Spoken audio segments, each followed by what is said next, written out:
নমস্কাৰ সকলোকে। আজি মই লৈ আহিছোঁ খুতৰা শাক। খুতৰা শাক খাই কোনে কোনে ভাল পায় জনাব। মই কিন্তু বিৰাট ভাল পাওঁ। শাক বুলি ক'লে মই চব শাকে ভাল পাওঁ। তো আজি আমি বনাম খুতৰা শাক। তেল গৰম হোৱাৰ পিছত দিলোঁ পিঁয়াজ, তাৰপিছত নহৰুকে দুকলিমান মিহি কাটি দিছোঁ, কেঁচা জলকীয়া ফালি দিলোঁ। তাৰপিছত মই কাটি থোৱা শাকখিনি দিলোঁ। তো শাকখিনি আমি ভালদৰে ভাজি ল'ম। কিন্তু এটা কথা মনত থ'ব, গেছটো কম থ'ব।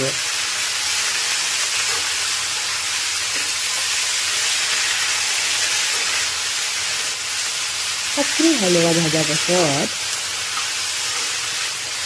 মই এতিয়া দিম ইয়াতে নিমখ,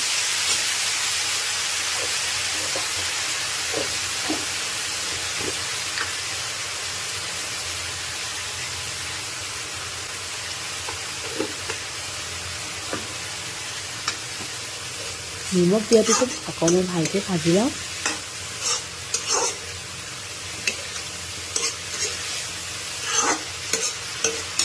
ভাজি কিনে অকণমান দেৰি আমি ঢাকি থ'ম। যিহেতু 5 মিনিটমান ঢাকি থোৱাৰ পিছত এতিয়া মই উঠাইছোঁ। দেখিছেনে শাকটো কমি গৈছে যিহেতু। এতিয়া আমি দিম ইয়াতে হালধিখিনি দি কিনে আকৌ ভালদৰে মিক্স কৰি ল'ম। গেছটো কিন্তু মই কমতে কম গেছতে মই বনাই আছোঁ। পানী বহুতখিনি ওলাইছে, ঢাকি থৈছিলোঁ। এইখিনি পানী অকণমান শুকাই যাব দিম।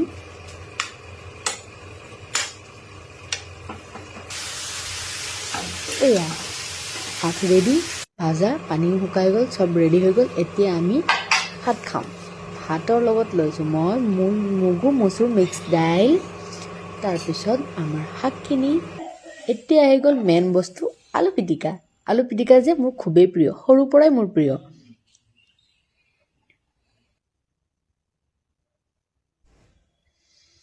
চ' ৰেডি। আজি দুপৰীয়া ভাত মই এনেকুৱা খালোঁ। আপোনালোকে কি খালে জনাব। যদি মোৰ ভিডিঅ' ভাল পায় তেনেহ'লে চাব, লাইক দিব, কমেণ্ট দিব, আৰু যদি নাপায় নাচাব, একো আপত্তি নাই। চব বস্তু যে চবকে ভাল লাগিব এইটো একো কথা নহয়। এনেদৰে খাই কিন্তু মজা লাগে। মই কিন্তু খাই ভাল পাওঁ, সেইকাৰণে মই খোৱা ভিডিঅ'বোৰ দি থাকোঁ। আৰু আজি এনেকুৱা খায়ো মজা লাগিছে। কিন্তু এইটো মূলা আচাৰ আৰু জলফাই আচাৰ মই নিজে বনোৱা হয়। চ' খাই টেষ্টে বেলেগ। আজিলৈ আহিছোঁ। Bye bye. নেক্সট ভিডিঅ'ত আকৌ লগ পাম।